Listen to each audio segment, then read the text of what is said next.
नमस्कार दोस्तों, मैं दिलीप कुमार सिंह एक बार फिर से अपने YouTube चैनल MDCL में आपका स्वागत करता हूं। दोस्तों, इंग्लिश के पिछले वीडियो में हम लोग टाइम एंड टेंस पार्ट 21 देखे थे, जिसमें हम लोग सिंपल फ्यूचर टेंस के डिफरेंट स्ट्रक्चर्स देखे थे और जहां तक मुझे याद है हम लोग पैसिव स्ट्रक्चर तक देख चुके थे। आज की वीडियो में टाइम एंड टेंस पार्ट 22 में हम लोग क्वेश्चन टैग का स्ट्रक्चर देखेंगे और उसके बाद हम लोग कुछ यूसेज को देखेंगे कि सिंपल फ्यूचर टेंस का प्रयोग कहाँ किया जाता है। ठीक ना, तो देखते हैं question tag in simple future tense.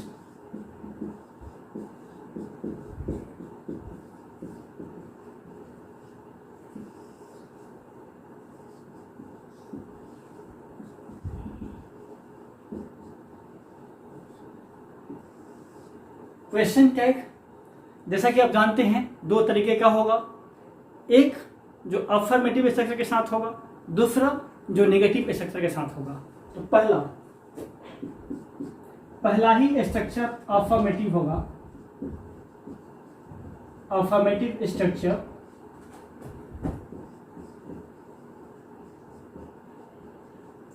उसके बाद कॉमा लगा देंगे और उसके बाद यहां सेंट या वोंट लगाएंगे और तब हम लोग appropriate pronoun for subject in nominative case लिखेंगे और उसके बाद क्वेश्चन मार्क लगा देंगे। जैसे तुम मेरी मदद करोगे ना,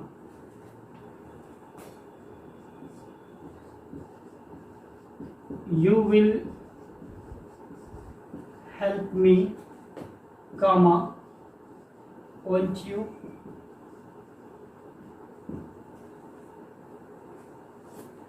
वह मेरे पास आएगी ना,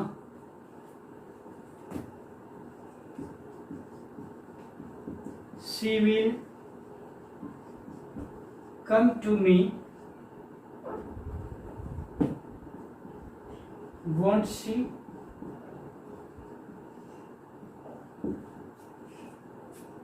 कुछ और स्ट्रक्चर्स देख लेते हैं, ठीक ना। सॉरी, कुछ और स्ट्रक्चर्स नहीं, कुछ और सेंटेंसेस। आगे बढ़ते हैं।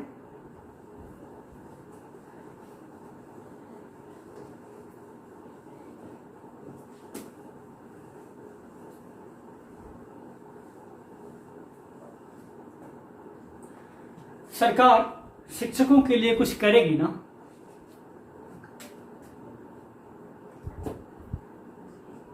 The government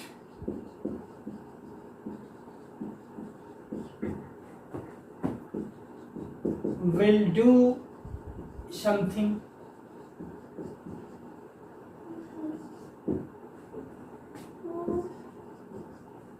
for teachers,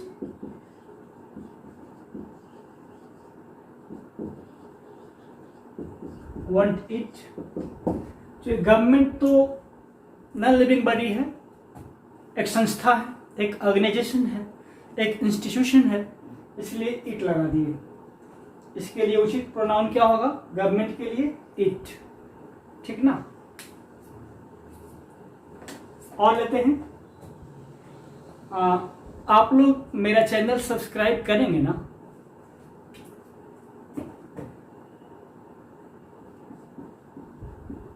You will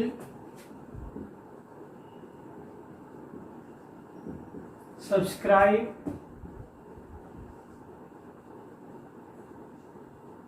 my channel,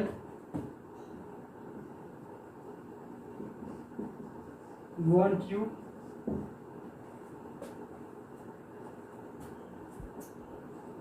India test championship जीत जाएगा ना?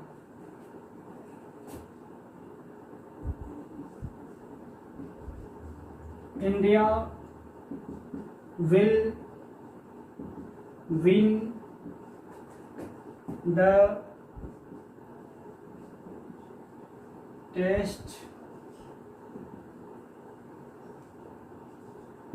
championship won't it?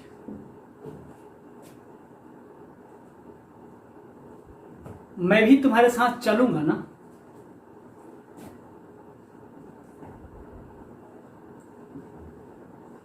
I shall also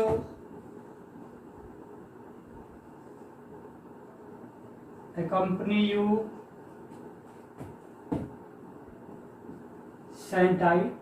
first person के लिए आप सेंट का प्रयोग करिए, ज़्यादा प्रेफरेबल है।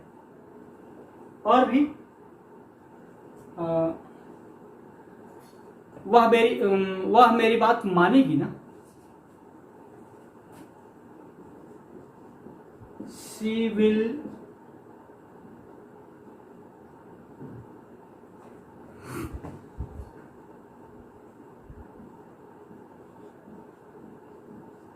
agree with me. She will agree with me, won't she? कुछ भी जो हमारे मन में आए वो हम लिख सकते हैं। अब जितना ही सेंटेंस लिखा जाए उतना ही कम है, आप प्रैक्टिस करिएगा जितना हो सकेगा। स्ट्रक्चर ठीक होना चाहिए। पहला अफर्मेटिव स्ट्रक्चर आप जानते हैं, और उसके बाद क्वेश्चन टैग लगाना है तो सेंट या वोंट का प्रयोग करिए। फिर यहाँ का जो सब्जेक्ट होगा उसके लिए जो उचित प्रोनाउन होगा नॉमिनेटिव केस में रख दीजिए, तब क्वेश्चन मार्क लगा दीजिए। तो ये रहा सिंपल फ्यूचर टेंस का क्वेश्चन टैग का पहला पैटर्न। अब पहला पैटर्न देख लिए, दूसरा पैटर्न देखिए।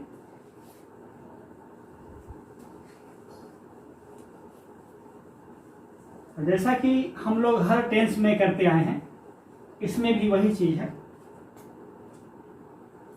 दूसरा पैटर्न है, पहले ही सेंटेंस निगेटिव होगा, निगेटिव स्ट्रक्चर। सॉरी, कभी कभी स्पेलिंग मिस्टेक्स हो जाते हैं, ध्यान आता है तो मिटा देता है आदमी, नहीं ध्यान आता है तो उसे छूट जाता है, इसलिए उसको इग्नोर कर दीजिएगा। निगेटिव स्ट्रक्चर पहले, उसके बाद कॉमा, उसके बाद यहाँ केवल शैल या विल का प्रयोग करें क्योंकि यहाँ निगेटिव हो चुका है, और उसके बाद appropriate pronoun for subject in nominative case, then question mark. जैसे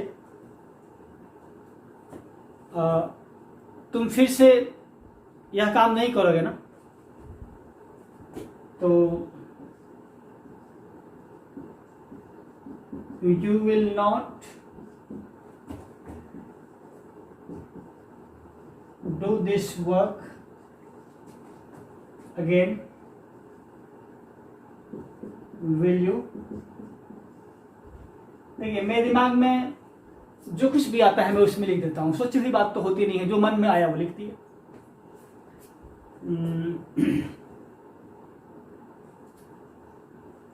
वह मुझे नाराज नहीं करेगी ना। She will not disappoint me. Disappoint मतलब तो निराश करना।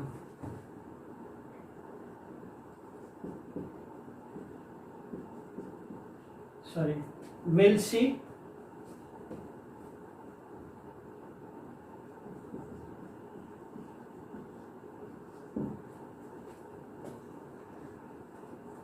तुम्हारे पिताजी मुझे नहीं डांटेंगे ना।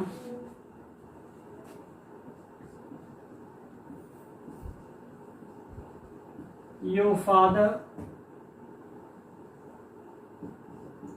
won't scold me, will he? Father के लिए ही हो जाएगा, ठीक ना। और कुछ सेंटेंस देख लेते हैं।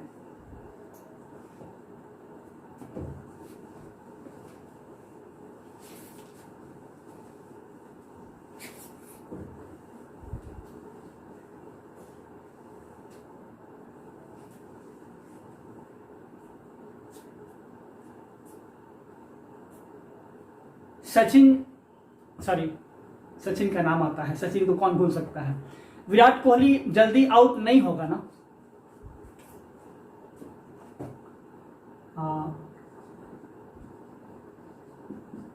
Virat Kohli will not be out early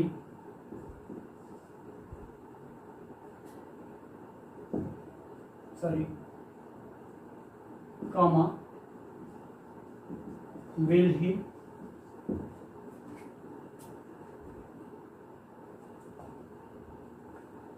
और कुछ एग्जांपल्स ले लीजिए। वह परीक्षा में फेल नहीं करेगा ना।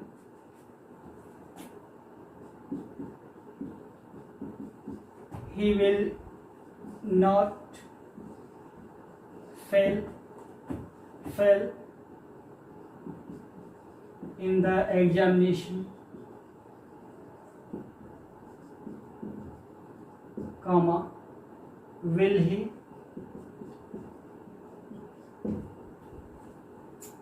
ठीक ना। किसान अब आत्महत्या नहीं करेंगे ना।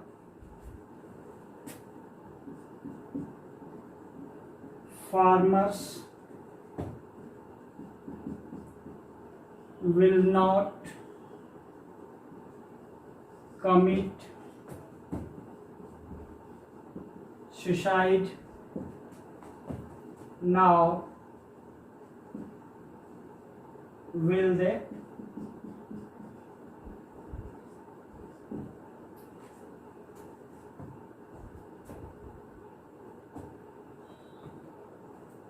तुम अब किसी को डिस्टर्ब नहीं करोगे ना। Now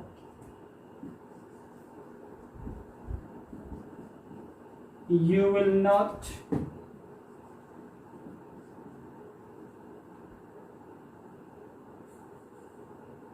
disturb anyone, will you?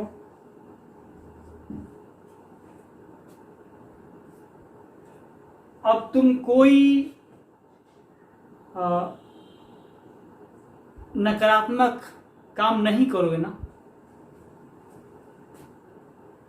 या तुम्हारा भाई अब कोई नकारात्मक काम नहीं करेगा ना।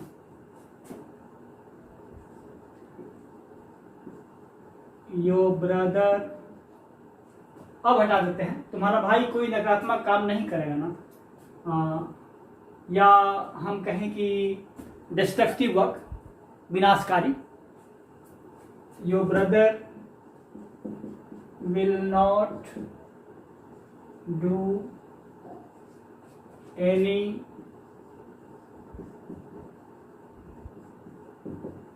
डिस्ट्रक्टिव वर्क, कमा विल ही। जो सेंटेंस, जितना सेंटेंस चाहें उतना सेंटेंस हम बना सकते हैं। 2 4 5 हम बना दिए। अब आपका काम है प्रैक्टिस करिए, जितना बना सकते हैं बनाइए, ठीक ना। तो हिंदी हम बता ही दिए हैं। तो इस तरीके से हम लोग सिंपल फ्यूचर टेंस के डिफरेंट स्ट्रक्चर्स को देख लिए। अब हम लोग कुछ यूसेज को देख लेते हैं।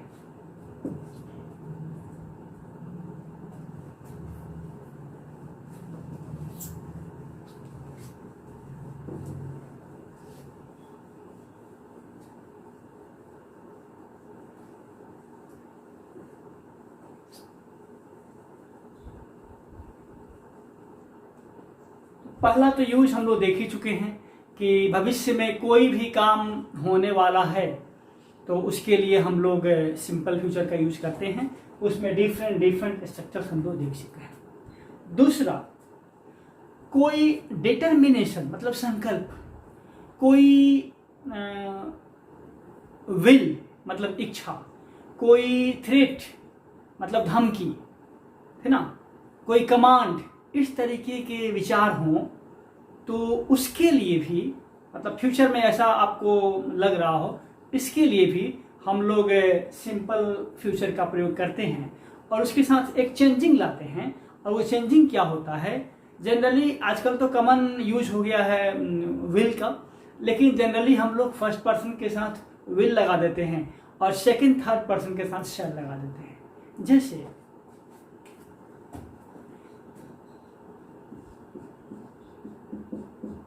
आई विल शव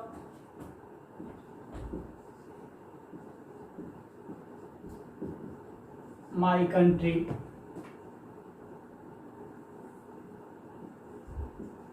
एनी हाउ।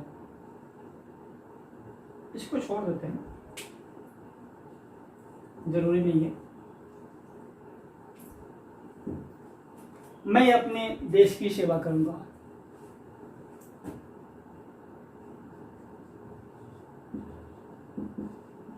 माई वाइफ शैल शव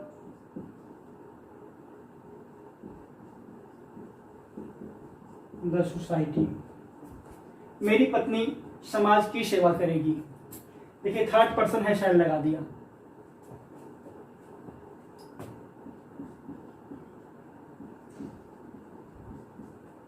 you shall do this work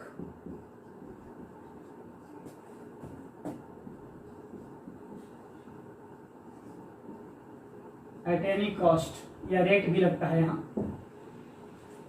तुम किसी भी कीमत पर इस काम को करोगे। अब यहाँ ऑर्डर समझ लीजिए, धमकी समझ लीजिए, जो समझना है समझ लीजिए।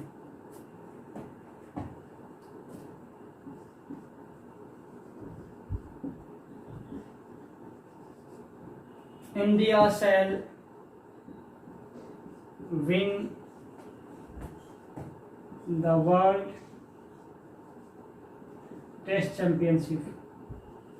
मैं बार बार इसको लिख रहा हूँ क्योंकि मेरी इच्छा है, प्रबल इच्छा है कि इंडिया ही जीते। हालांकि गेम में तो जो जीतता, जो अच्छा खेलेगा वो जीतेगा, लेकिन हर इंडियन की इच्छा तो यही होगी ना कि भारत ही जीते। खैर, India shall win the world test championship. तो यहाँ पर डिटर्मिनेशन दिखा रहा है, ठीक ना। एक और सेंटेंस दे देते हैं।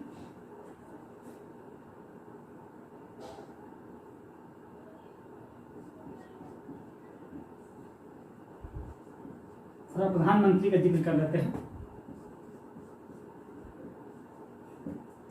Narendra Modi shall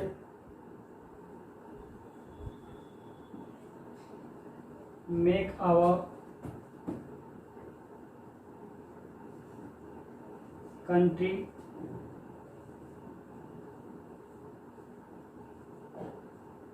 developed. नरेंद्र मोदी हमारे देश को विकसित बनाएंगे, यह एक संकल्प है।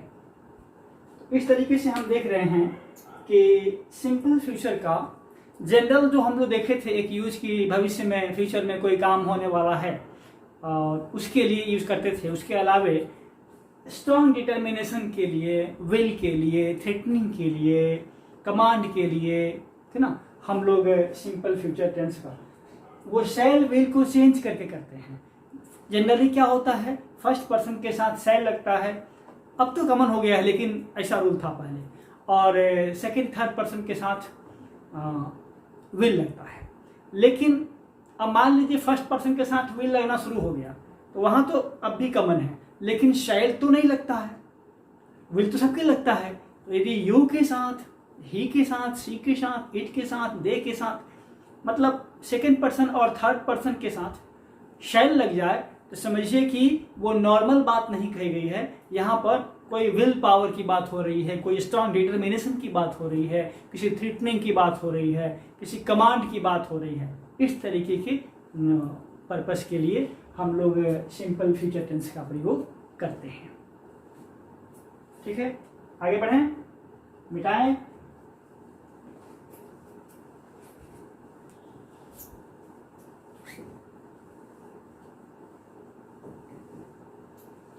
अब एक सिंपल फ्यूचर टेंस का प्रयोग ये है कंडीशनल सेंटेंस में कि यदि ऐसा होगा तो ऐसा होगा, कुछ इस तरह के सेंटेंस में। और ध्यान दीजिएगा, जो इफ वाला या व्हेन, यदि या जब से सेंटेंस शुरू होता है ऐसे कंडीशनल क्लॉजेस में, कंडीशनल सेंटेंसेस में, तो इफ वाला या व्हेन वाला जो क्लाउज होगा उसको हम लोग सिंपल प्रेजेंट में रखते हैं और बाकी वाले को हम लोग सिंपल फ्यूचर में रखते हैं। जैसे यदि वह मेरे पास आएगी तो मैं उसकी मदद करूंगा। तो if she comes to me,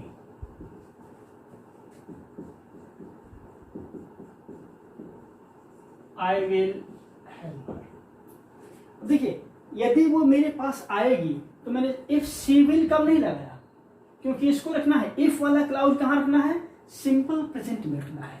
simple present का स्ट्रक्चर क्या है, सब्जेक्ट के बाद V1 या V5, ये थर्ड पर्सन सिंगुलर है तो उसके लिए क्या होना चाहिए, V5, मतलब वर्ब में एस या एस जोड़ करके, ठीक ना। तो इसलिए हमने लिखा if she comes to me I will help her. यदि वो मेरे पास आएगी तो मैं उसकी मदद करूंगा, ठीक ना।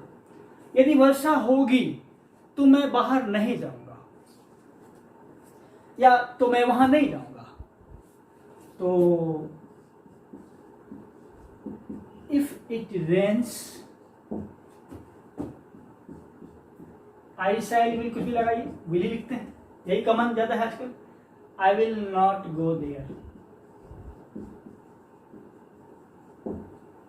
ठीक ना। यदि तुम मुझे डिस्टर्ब करोगे तो मैं भी तुम्हें डिस्टर्ब करूंगा, ठीक ना। तो मैं तुम्हें पनिशमेंट दूंगा, डिस्टर्ब किया, पनिशमेंट दूंगा।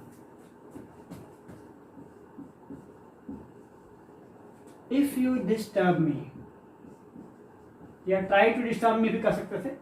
यदि तुम मुझे डिस्टर्ब करने की कोशिश करोगे, डिस्टर्ब करने की कोशिश करोगे तो if you try to disturb me, या डिस्टर्ब करोगे तो इफ यू ट्राई, अब sorry disturb, if you will नहीं, simple present, if you disturb me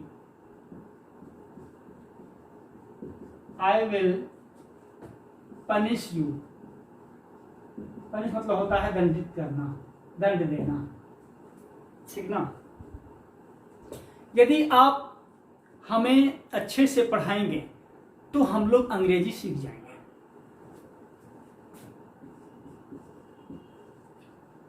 if you teach us properly, या वेल भी लिख सकते थे, we will learn English.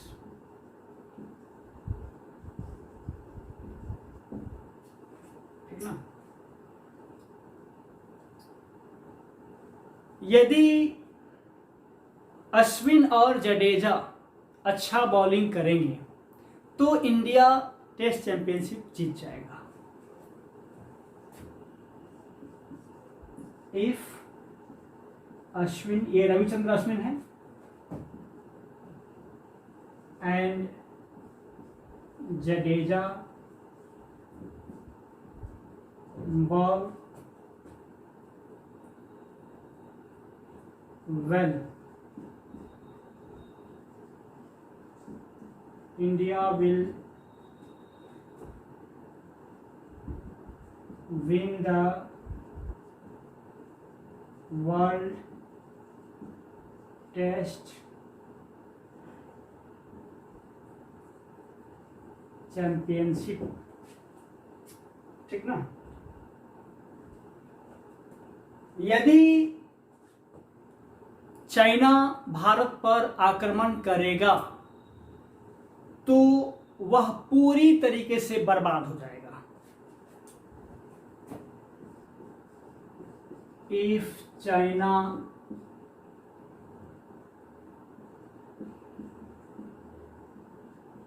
Attacks India,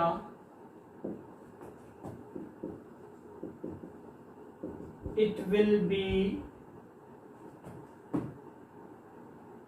destroyed completely।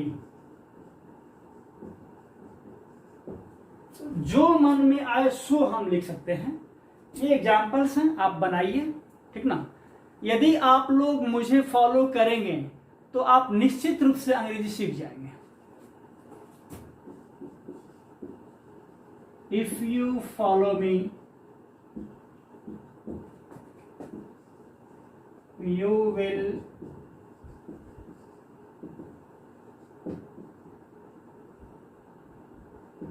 definitely learn English।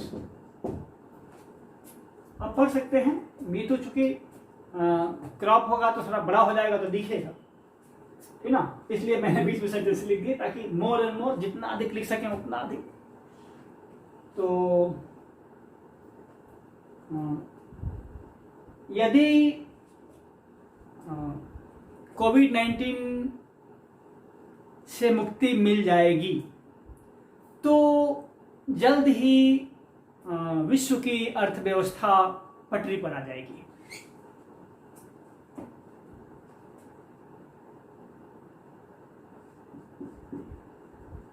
If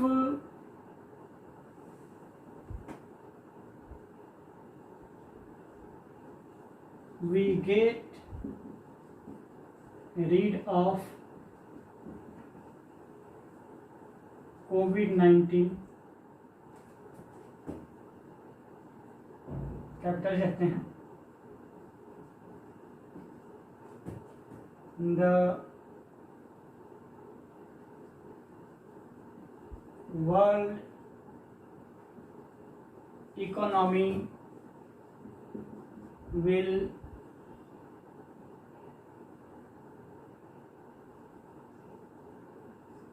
come back on track।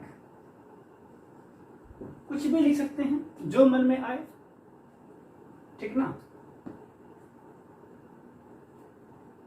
यदि तुम अच्छा number लाओगे तो मैं तुम्हें एक बाइक खरीद कर दूंगा।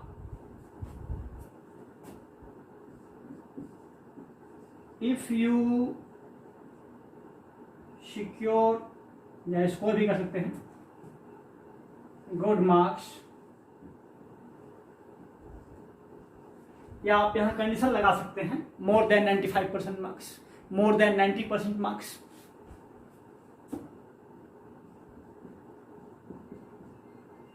I will give you a bike ना, I will purchase a bike for you भी कर सकते थे, I will buy a bike for you कर सकते थे, या I will give you a bike। Bike दूंगा मतलब क्या, खरीद के दूंगा, ऐसा थोड़ा होता है घर में खरीद दे देगा, कोई दे देगा खरीद के दे दूंगा ना। इस तरीके से हम जितना सेंटेंसेस चाहें उतना सेंटेंसेस कंडीशनल सेंटेंसेस बना सकते हैं। ध्यान रखिएगा इफ वाला या व्हेन से भी हो सकता है, ठीक ना। तो उसके साथ जो क्लाउज होगा वो सिंपल प्रेजेंट में रखा जाएगा और बाद वाला क्लाउज जो होगा वो सिंपल फ्यूचर में रखा जाएगा। तो ये थे कुछ यूसेस सिंपल प्रेजेंट टेंस के। अब हम लोग देखेंगे फ्यूचर कंटिन्यूअस टेंस, ठीक ना। मिटा रहे हैं।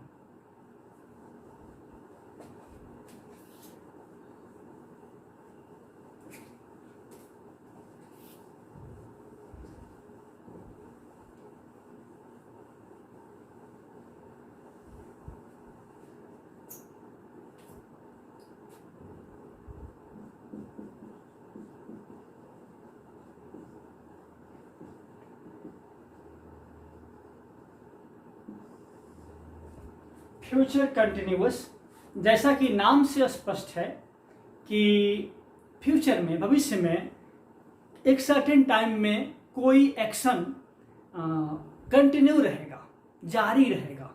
ऐसे एक्शंस के लिए हम लोग फ्यूचर कंटिन्यूअस का प्रयोग करते हैं। तो देखते हैं स्ट्रक्चर्स और कुछ सेंटेंसेस। तो सब जैसे हम हर टेंस को देखे हैं वैसे इसमें भी सबसे पहले अफर्मेटिव स्ट्रक्चर को देखते हैं। अफर्मेटिव में स्ट्रक्चर जो होगा इसमें सब्जेक्ट के बाद शैल विल, तो इसकी पहचान है कि ये रहेगा, और उसके बाद बी रहता है, और उसके बाद वर्ब का फोर्थ फॉर्म मतलब ING, then object complement, then full stop, ठीक ना। सब्जेक्ट के बाद shall will plus be plus V4 plus verb या कंसोनेंट, सॉरी वर्ब बोल रहे हैं, ऑब्जेक्ट या complement and then full stop. ठीक ना। कुछ सजेशन देते हैं, जैसे हम कहें कि at this time tomorrow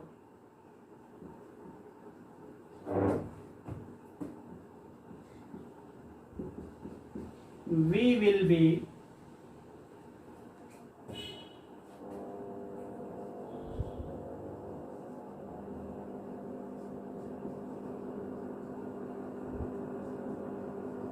playing the match. At this time tomorrow we will be playing the match. कल इस समय हम लोग मैच खेल रहे होंगे। ठीक ना।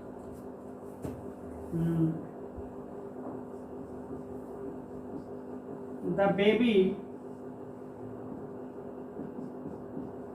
will be sleeping